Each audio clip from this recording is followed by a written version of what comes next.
75 days watch சேலஞ்சில் இன்னைக்கு நாள் 5 நேற்று எங்கள் கதையை விட்டு நான் அப்படியே சைஸாக அங்கேருந்து கதையை நவுத்திட்டு போகிறேன். ரெண்டு வீட்டுக்கு போகிறேன்னு சொல்லியிருந்தால பஸ்ஸில் போனால் எங்கே லேட் ஆக போகுதுன்னு அமைதியாக ஆட்டோவில் போயிருந்தேன். போகிற வழியில் அந்த அண்ணா பாதியில் தான் சொன்னார், தம்பி ஃபோன்லலாம் போட முடியாது, கையில் தான்ப்பா கேஷ் கொடுக்கணும்னாங்க. ஆனால் என் கையில் வழக்கம் போல் 1 ரூபா கூட இல்லை. நம்ம கவலையை புரிஞ்சுட்டு பின்னாடி இருந்து ஒரு டோலி தான் 20 ரூபா கொடுத்தாங்க. சும்மா ஒன்றும் இல்லை, இறங்கும் போது அவங்களுக்கு 20 ரூபா ஜிபே பண்ணி அனுப்பிச்சிட்டேன். கரெக்டாக நண்பன் வீட்டுக்கு போன உடனே தண்ணி காஃபி டீ அது மாதிரிலாம் எதுவுமே கேட்கல. மச்சான் கையில் எடுத்துன்னு வந்து ப்ரோட்டீன் ஷேக்கை குத்தான். ஆஹா, இந்த மாதிரி வீட்டுக்கு தான் நாங்கள் அடிக்கடி வரணும். முதல் முறையாக என் வாழ்க்கையில் ப்ரோட்டீன் ஷேக் குடிக்கிறேன். நான் கூட மில்க் ஷேக் மாதிரி இருக்கும்னு நினச்சேன், அந்த அளவுக்கு இல்லை. ஆனால் ப்ரோட்டீனுக்காக வேணா குடிக்கலாம், அப்படி தான் இருந்துச்சு. அவன் அப்படியே குடிச்சு முடிச்சுட்டு ஏதாவது விளையாடுற மாதிரி வெளியே போகலான்னு பார்த்தோம். மணி ஆல்ரெடி 12 கிட்ட ஆயிடுச்சு. இதுக்கப்புறம் ஒன்றும் பண்ண முடியாதுன்னு கொஞ்ச நேரம் ஃபோன்லேயே கேம் விளையாட்டு எல்லாரும் படுத்துட்டோம். காலையில் ஏஞ்சி உடனே வீட்டான இருக்க ஃப்ரெண்டு கிட்ட இருந்து ஃபோனு, மச்சான் டோர்னமெண்ட் இருக்கு, ஆள் சுத்தமாக இல்லை, ப்ளீஸ்ரா வந்துடுறான்னா. நானும் சரி ஓகேன்னு காலையிலே கிளம்பிட்டேன். ரொம்ப நாளுக்கு அப்புறம் பஸ்ஸில் போகிறேன். ஸ்கூல் டைம்ஸில் ரெகுலராக போனது, அதுக்கப்புறம் பஸ்ஸில் போகிறதே ஒரு மாதிரி முக்கால்வாசி கம்மி பண்ணிட்டேன். ரொம்ப நாளுக்கு அப்புறம் பஸ்ஸில் போனதுனால ரொம்பவே ஒரு மாதிரி டிஃப்ரெண்ட்டாக இருந்துச்சு. ஒரு நல்ல ஜன்னல் சீட்டாக பூச்சி உக்காஞ்சி நல்லா வேடிக்கை பார்த்துனே போயிருந்தேன். கிரவுண்டுக்கு வெறும் வயிறாக போவானா 2 வாழைப்பழம் வாங்கிட்டு போகலான்னு பார்த்தேன். நீங்கள் எவ்வளோ சொல்லுவார் நினைக்கிறீங்க?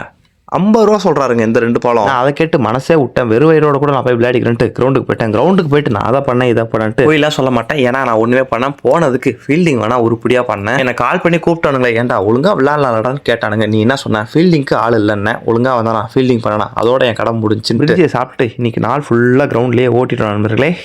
நாளைக்கு பார்க்கலாம்.